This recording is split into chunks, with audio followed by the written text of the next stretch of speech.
Hi everyone, my name is Sarah Avery and I am the Executive Director of Quanta Change. So it's that time of year, New Year's resolutions, new year, new you. Maybe you're doing some kind of challenge around fitness or like decluttering or something like that. If so, how's it going? Is it feeling motivating and really energizing for you? Or is it feeling harder than ever to push towards that kind of goal, like kind of a struggle? Well, if so, it's not your fault.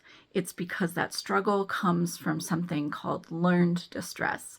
And learned distress is stored in your brain in a way that makes it really inaccessible to most of the methods that we use to achieve goals and bring about positive change in our lives. So I'm going to do a couple of videos about this topic around New Year's resolutions and the like, because there are a couple of different elements of learned distress that are at play here. So this one is going to be around feeling like there's something that has to change in your life or else you won't be okay. And then the other one will be about struggling with achieving goals. So let me first say that learned distress is the Quanta Change term for the feeling that you absorbed very early in life, that there's something wrong with you being just the way that you are. And learned distress becomes the automatic generating force behind all of our negative situations and thoughts and feelings. And so when we're feeling that something has to change in our lives, in ourselves, or else we're not going to be okay, sometimes that can come from a good place. I know that I will feel better if I eat better, or I go for a walk more often, or maybe clear the clutter off my desk. But sometimes that feeling like something has to change or else I'm not going to be okay really comes from learned distress, this feeling that there's something wrong with me that I must fix or else. So does that sound familiar? It's an awful feeling, right? So here's the problem with learned distress. It's stored in your brain in this deep feeling level that makes it really inaccessible to your rational thinking brain. So unfortunately, just doing something differently, or even say doing something big like changing the shape of your body, doesn't change that deep feeling level at which you feel like there's something wrong with you, just being yourself, that's generating all the ways in which you feel bad about being yourself. In other words, you cannot think or act your way out of your learned distress. But I have good news, because Quanta Change, the work that I've been doing for the last 23 years, was actually developed to get to your brain at that deep feeling level and allow you to peel off layers of learned distress permanently.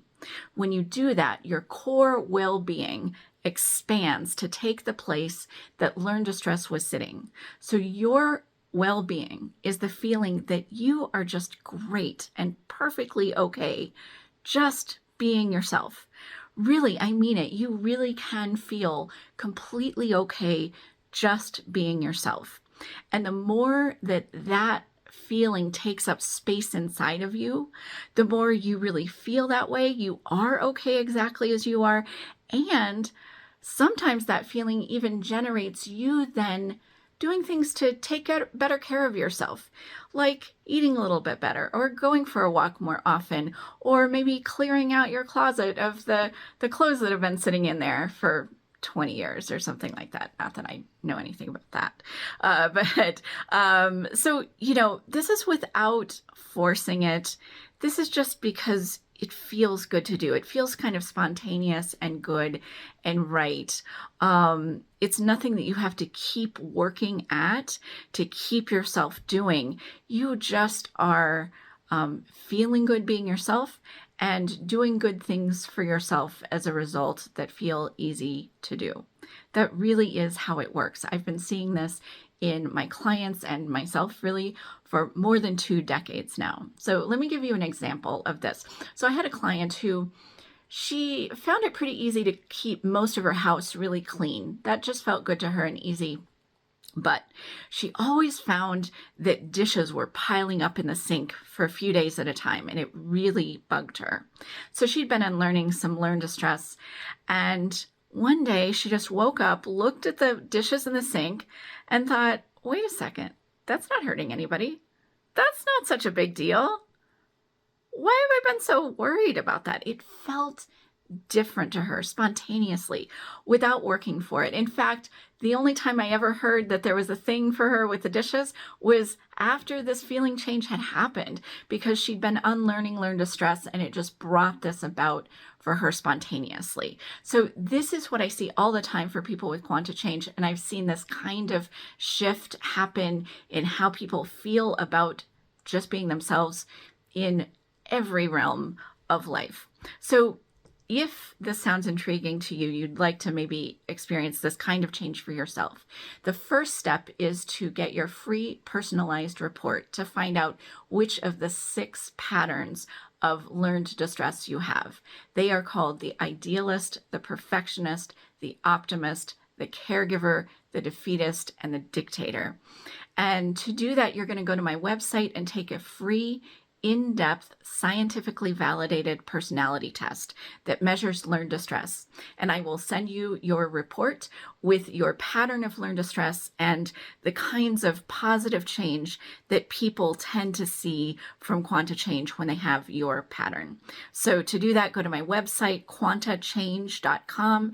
That's QUANTA change.com, and click on the free report button. So I hope you'll do that today, and I hope you'll take a look for that other New Year's resolutions video coming in another week or so about goal setting and achievement. And I will be back again soon with another way in which quanta change really can help you feel good being you. Thank you so much.